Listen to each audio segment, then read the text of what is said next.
नमस्कार, आप देखें तिवारी भाई, मैं हूं वेद प्रकाश। सपने में भी नहीं सोचा था शाहरुख खान कि मेरा घर, मेरा मकान मुंबई में रहेगा और मेरा बेटा किसी जेल में। सपने में भी नहीं सोचा था। सपने में ये भी नहीं सोचा था कि मैं यानी कि शाहरुख खान रहेंगे मन्नत में और बेटा रहेगा जेल में, और वो भी कैदी का संख्या 956। आखिरकार जेल प्रशासन ने शाहरुख खान के बेटे को टैग दे दिया गया, वो भी 956। जो उन्होंने काम किया था उसका अवार्ड एनसीबी ने आखिरकार शाहरुख खान के बेटे को दिलवा ही दिया। काम तो किया था क्रूज में पार्टी, उस पार्टी में शामिल थे और लगातार यही कह रहे थे कि मैं शामिल नहीं था, लेकिन एनसीबी ने ये प्रूफ कर दिया कि उस पूरे पार्टी में आप शामिल थे, और शामिल होने के मतलब की भी गुनाह है। इसी उस गुनाह का इनाम एनसीबी ने शाहरुख खान के बेटे आर्यन खान को दे दिया है और नंबर दिया है 956, जिसको कतई शाहरुख खान मंजूर नहीं करना चाहते थे। मंजूर नहीं करना चाहते तभी तो जब 8 तारीख को न्यायिक हिरासत दिया गया तो चाहते थे उसी दिन कि मेरा बेटा मेरा घर आ जाए, मैं मन्नत में आ जाए। अब मन्नत में ही हम साथ रहेंगे, लेकिन कोशिशें नाकाम रही और अंत में यही हुआ कि शाहरुख खान के बेटे को कैदी नंबर 956 बना दिया गया। और जेल का नियम है कि किसी भी व्यक्ति को नाम से नहीं बल्कि उसको संख्या से बुलाते हैं। संख्या से उनको बुलाएंगे और उनसे जो भी कुछ बात होगी वही करेंगे, लेकिन नाम नहीं बताएंगे as per the jail norms. आज इसका खतरा था कि ऐसा नहीं होना चाहिए, लेकिन आखिरकार एनसीबी ने कर दिया। और एनसीबी ने जो लगातार बहस की, जो लगातार बातें रखी, उससे कहीं ना कहीं ये टैग उनको दे दिया गया। लेकिन आखिरकार कैसे जिएंगे, कैसे रहेंगे, ये तमाम आने वाला 5 दिन होगा, क्योंकि आज 15 तारीख है और 20 तारीख को फिर सुनवाई होगी। लेकिन फिर से कंफर्म नहीं है कि 20 तारीख को भी जमानत मिल जाए। जिस तरह से लगातार एनसीबी दलीलें दे रही है, जिस तरह से बातें रख रही है, जिस तरह से पॉइंट रख रही है, ये कंफर्म नहीं है कि 20 अक्टूबर को भी आर्यन खान को बेल मिल ही जाए। लेकिन आने वाला 5 दिन, आने वाला 5 रात कहीं ना कहीं उन तमाम लोगों को ये मैसेज दिएगा कि हाँ, हो सकता है कि 20 अक्टूबर के दिन जज साहब जो फैसला देने वाले हैं वो आर्यन के पक्ष में दे दें।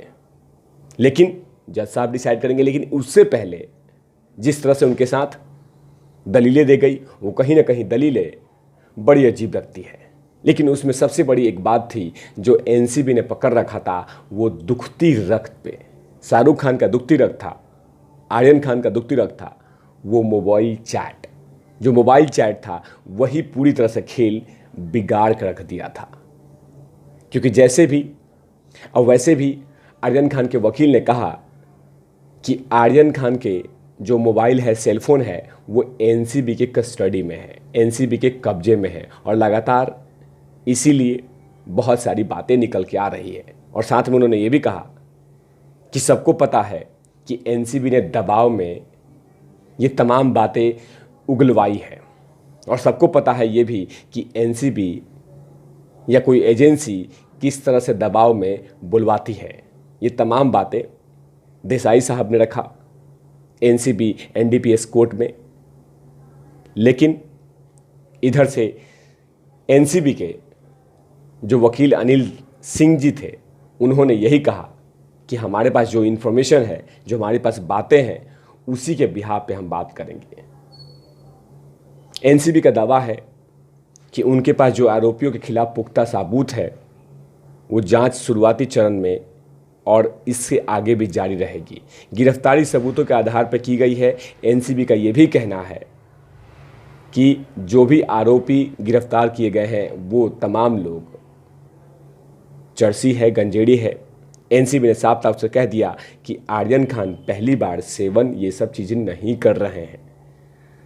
आर्यन मास्टर हैं, आर्यन ऑलरेडी ये तमाम चीज़ें लेते रहे हैं, और ये ठोस सबूत हमारे पास मौजूद है। इसमें कोई नई बात नहीं है कि आर्यन पहली बार क्रूज में वाइट पाउडर लिया था। इससे भी पहले बहुत सारे फंक्शनों में, बहुत सारी चीज़ों में आराम से ले चुके हैं वाइट पाउडर।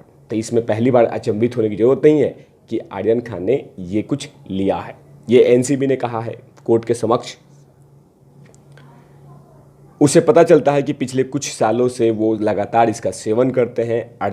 अरबाज मर्चेंट के पास जो ड्रग्स मिला था वो आर्यन उनके साथ थे। पंचनामे में ये साफ तौर से लिखा है कि ड्रग्स का सेवन दोनों करने वाले थे। ये जज साहब को दोबारा बोला गया। एनसीबी ने कहा कि जो हमने पंचनामा बनाया है, जो हमने रिपोर्ट बनाई है, जो कुछ लिखा है, उसमें ये अरबाज और आर्यन ये दोनों ये स्वीकार कर रहे थे कि हम ये वाइट पाउडर लेने वाले थे, इससे मस्ती करने वाले थे। लेकिन दूसरी तरफ जो शाहरुख खान के वकील थे, जो आर्यन के वकील थे, उन्होंने जो दलीलें दिया, 24 अगस्त 2021 का एक जजमेंट नहीं पड़ा जिसमें बॉम्बे हाई कोर्ट ने आरोपियों को कम उम्र देखते हुए कहा था कि रिफॉर्मेशन का एक मौका मिलना चाहिए। अगर दोबारा भविष्य में ऐसा होता है तब कार्रवाई की जानी चाहिए। यानी अदालत ने उम्र को देखकर राहत दी थी।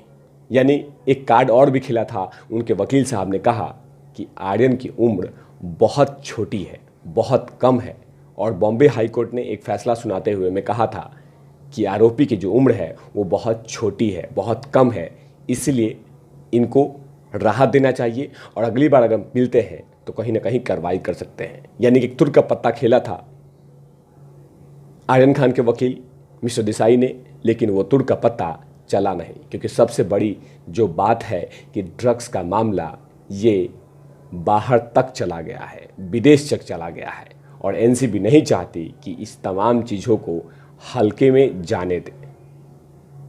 लेकिन फैसला तो हुआ नहीं, जमानत तो मिला नहीं, लेकिन शाहरुख खान ने अपने बेटे के लिए 4500 का मनी ऑर्डर किया है जेल के प्रशासन को, ताकि मेरा बेटा अंदर में जो कैंटीन है उससे कुछ चीज़ें खरीद सकता है, ज़रूरत की चीज़ें।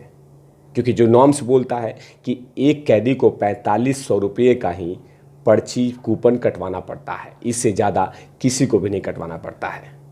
लेकिन जो सोर्सेस बता रहे हैं, जो इन्फॉर्मेशन बता रहे हैं कि कोई भी स्पेशल ट्रीटमेंट शाहरुख खान के बेटे को नहीं दी जा रही है, कोई स्पेशल ट्रीट नहीं दी जा रही है। जैसे एक आम कैदी रहता है वैसे ही आर्यन खान को भी एक स्पेशल सेल में रखा गया है।